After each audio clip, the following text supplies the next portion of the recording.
It's Rome, and here is another episode of Homefront. We are here at the Dwellings. We want to thank you very much to Dwellings for giving us this perfect set, marvelous set. Thank you very much to our PedCares Foundation. And again, thank you very much to our guests who are here with us for another episode. We have Dr. Rouse with us. We have Dr. Sammy. And the last time we were speaking about the elderly in terms of mental health and all of those things, because we have two specialists when it comes to not mental health only, but when it comes to the elderly and elderly care. So Dr. Rousey, last time you were here, we were speaking about, is there a gender difference when it comes to the mental health of the elderly? Yeah.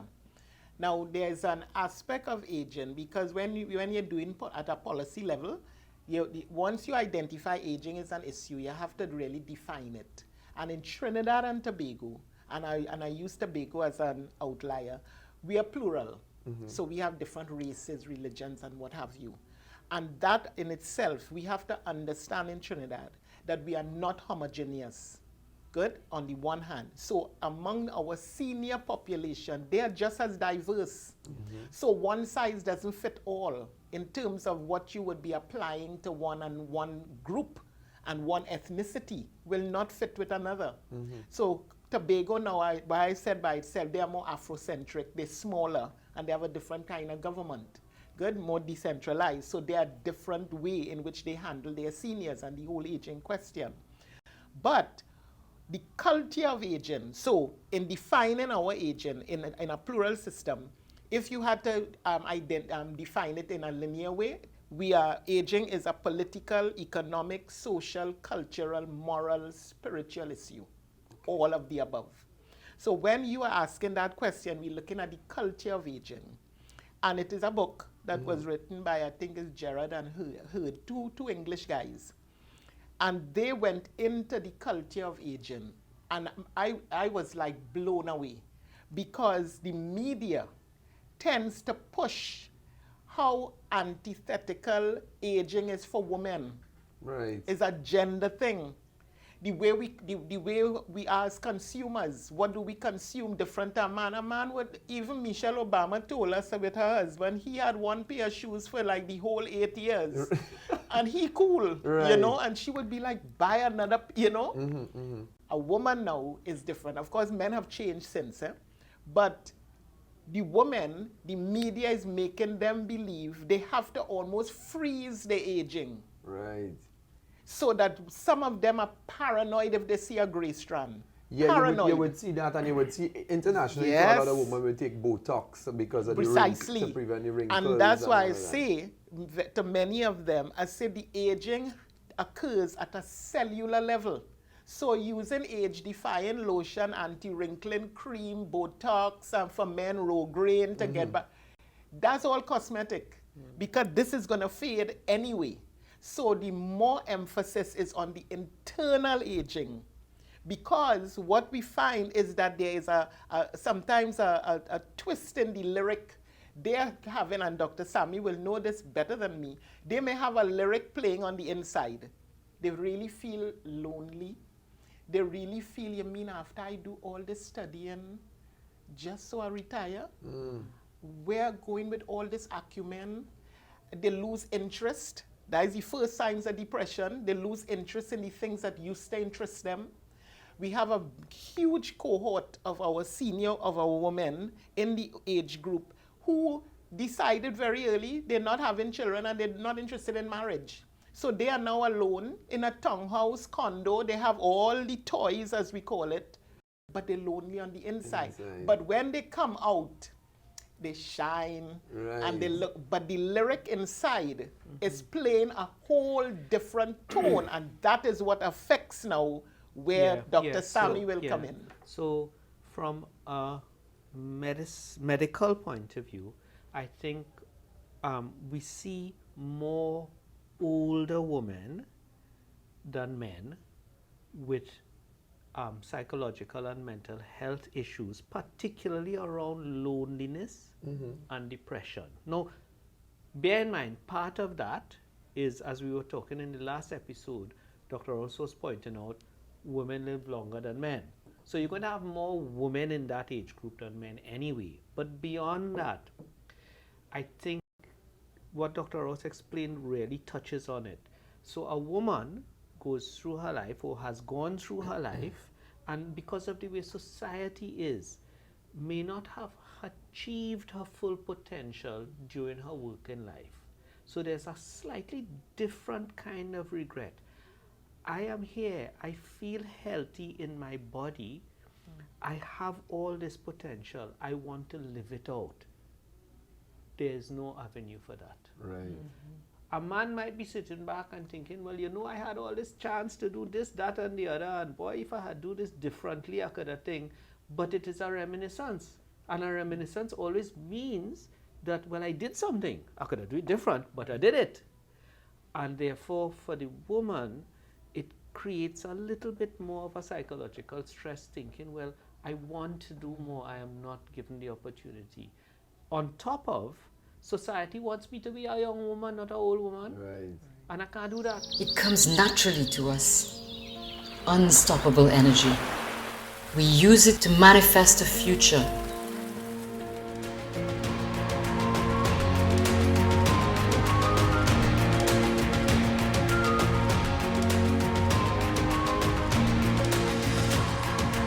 A future where energy takes new forms and is used in new ways for all of us. The new age of energy is here.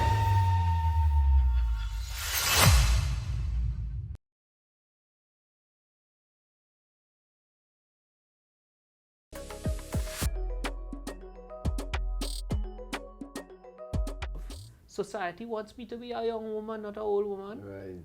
And I can't do that. Men have never had that problem. And I would agree with you on that, Yeah. in terms of when you see men aging versus women aging. You would see a man who could be older and he would still have a younger woman, but Yeah. then you would see as women, Society allows Correct. that, society yeah. allows And that's when that. I said in the earlier episode, those factors that play on that stability of being well Right. in mental health. You have the external environmental and the societal pressure. Yeah. What class you should be in, what weight you should be, what complexion you should be. If you do your hair a particular way and drive a particular car, that will attract a particular kind. Where do you hang out? Right. And I'm getting this even from the millennials. And I had an interview with one, and she was 25 or 22, you know, and she was so enthused to hear this aspect like you were. And she was like, her friends who she limes with, everybody is blinging. Right. Good. There is no conversation. Everybody is well put away in well, I always use Versace, but poor fella, he's past. That's showing the age. You all will know the new designers. Yeah, but we know Good? Versace, so we Good. know Versace. They are donned Right. in the look, because what the millennials are bringing is image. Right. If the optic says, you are 10. Yeah. So they are like, if I stay in a job 7 years or more, I am not contributing to that. I am no longer considered growing. So that is a whole dimension. But and as you mentioned that, Yeah. in terms of change Yeah. and moving on and all of that, in terms of retirement, do you all think that enough is done, like, mentally to prepare yourself for retirement?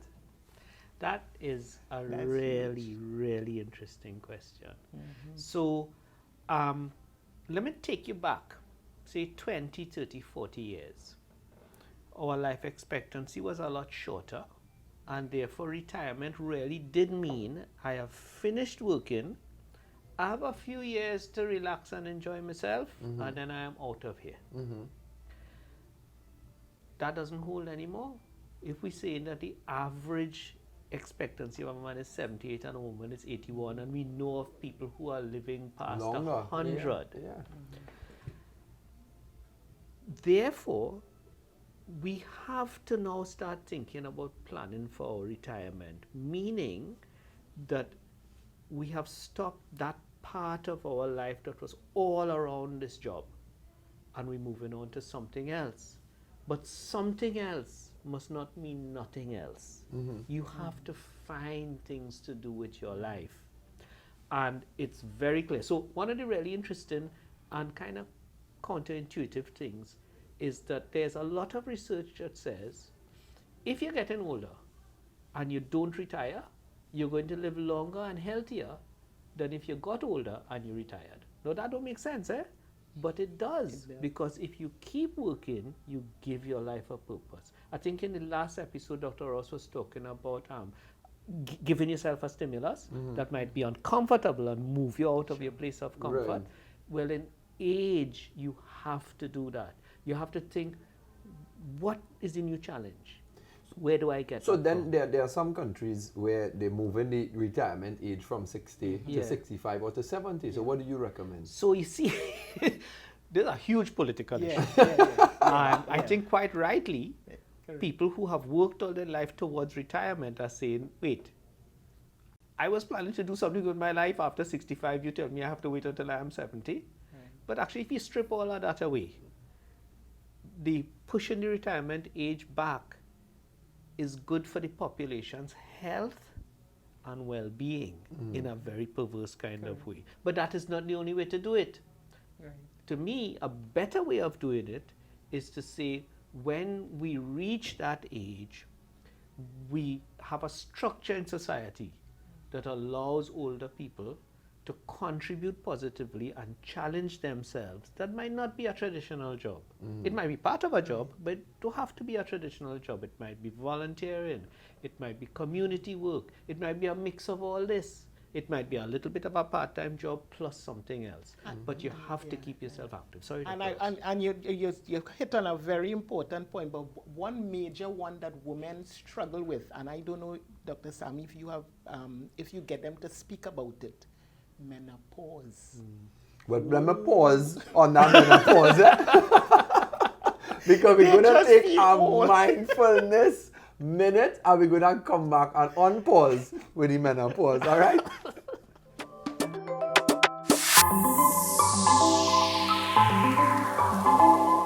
Hi, and welcome to another Mindful Moment. Today I want to talk to you about using your mindfulness when we are eating. So mindful eating is a really interesting approach. Very often we eat mindlessly. We eat in front of the device or the TV or while we're thinking or doing other things. And it means that we are not fully present, but it's also linked to increased risk for obesity and for other health issues. So it's a good practice to practice slowing things down and being fully present.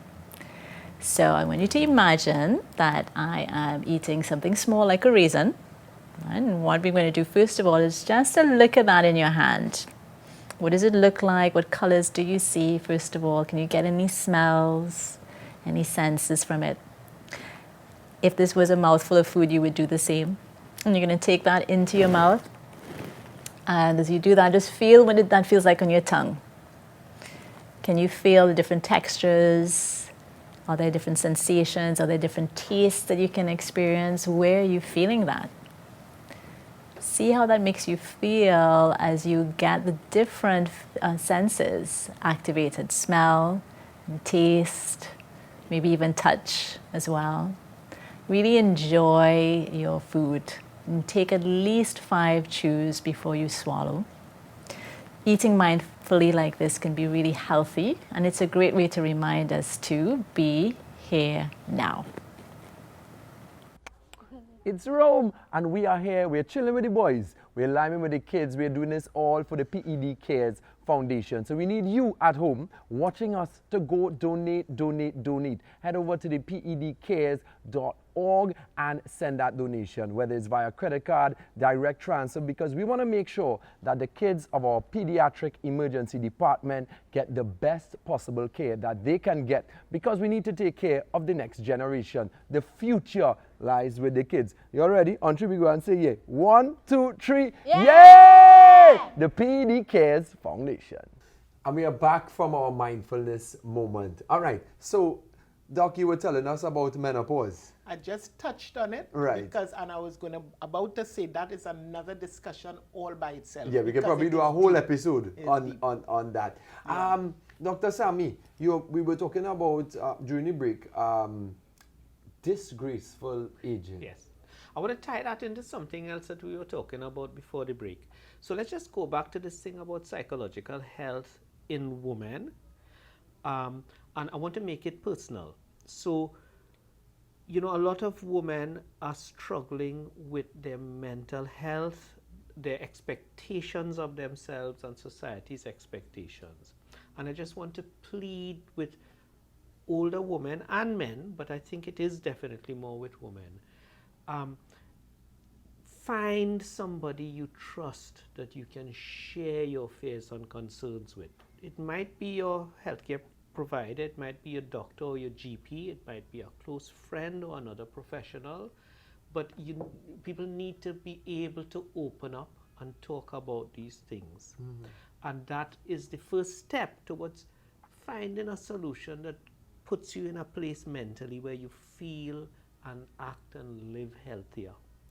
And actually that comes nicely back to this idea of aging disgracefully. You know, that's a term that came up probably in the 70s and 80s when the baby boomers were now starting to get older, and you know, society was saying you can do this and you cannot do that, and this is right and that is wrong.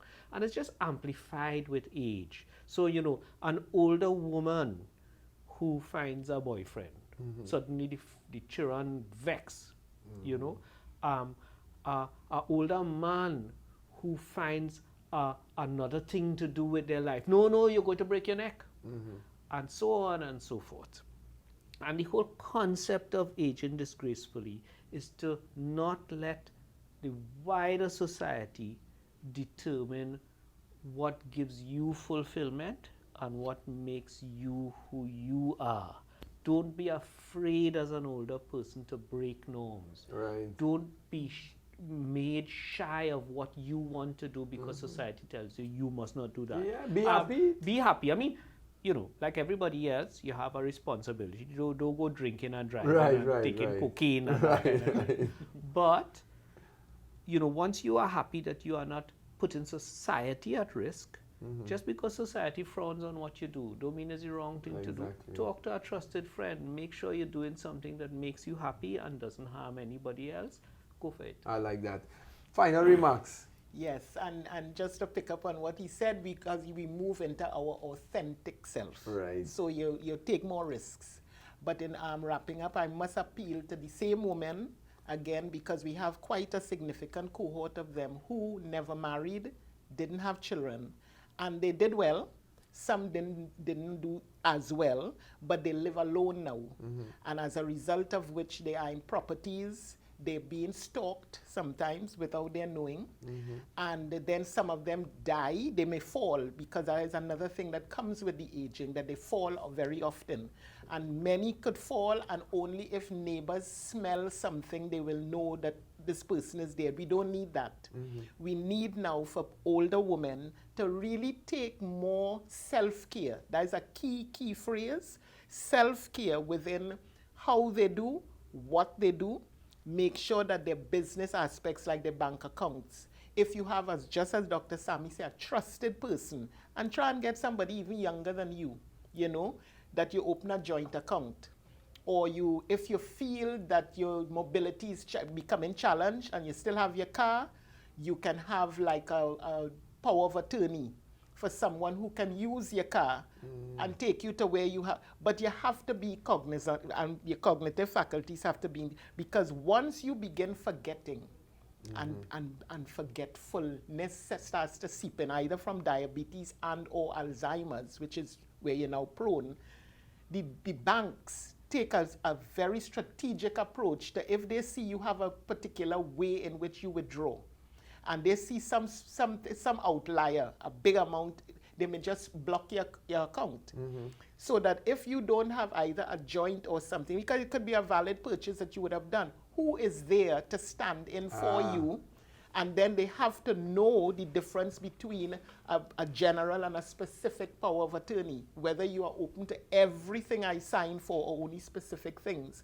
So I'm appealing to my female friends and peers, mind your own business. Make sure you prepare a will. Forget the taboo that, you know, is a premonition. Yeah, they say once you sign your will, you're going to die soon those after. days gone. Make your will and have a named executor or executrix. Somebody, again, who's trusted, that will carry out who you bequeath what to, and have everything in order. The so name that of the you can- movie is A Fall from Grace. I know we were talking about it on the break. There you go. And it just brought it back Yes. because I know you mentioned the word pray. Yes. And there are some people, some younger people who Yeah. pray on the elderly. Yeah. And try to get their estate, get them to sign over documents they at your bedside Sure. with you for the last 2 years before you go. But you forgot all the people who were there for your entire life, and now they come with this paper for you to sign and make you sign it over, and they go on with your whole family estate. Yeah. So I'm very, very cognizant of that fact, and great advice to the elderly people who are looking at us is to make sure you put your business in order while you still have all your cognitive faculties in place. So that when you get that age where they mightn't be so in order, that somebody doesn't run away with everything. Yeah. Thank you very much for joining us for another episode of You're most Home welcome. Front. Thank you very much to Dwellings and to our PED CARES Foundation family. Make sure you head across and donate. We're doing it all for the kids. My name is Rome, and thanks for joining us. Vision, expertise, world-class operations. These are the pillars on which the National Gas Company of Trinidad and Tobago Limited, NGC, has built its legacy as a world-renowned natural gas player and titan of Caribbean energy. NGC has operations and investments along the gas value chain and sits at the helm of a flagship group of energy businesses with a globalizing footprint. National Energy Corporation of Trinidad and Tobago Limited owns and manages industrial estates, ports, and marine infrastructure, as well as facilitates the local and regional development of energy-based industries. Another subsidiary, Labray Industrial Development Company Limited, known as Labidco, facilitates industrial estate management, port operations, waste management, warehousing, and logistics services in support of the energy services sector. Phoenix Park Gas Processors Limited, or PPGPL, owns one of the largest state-of-the-art cryogenic gas processing plants in the region, as well as NGL marketing assets in North America. NGC CNG Company Limited promotes the use of compressed natural gas, or CNG, in the domestic transportation sector and supports expansion of related technologies and infrastructure. Through a burgeoning portfolio of green agenda investments, NGC and its subsidiaries are now transitioning into a future built on clean energy. We are the NGC Group, an integrated energy company, a model for prosperity.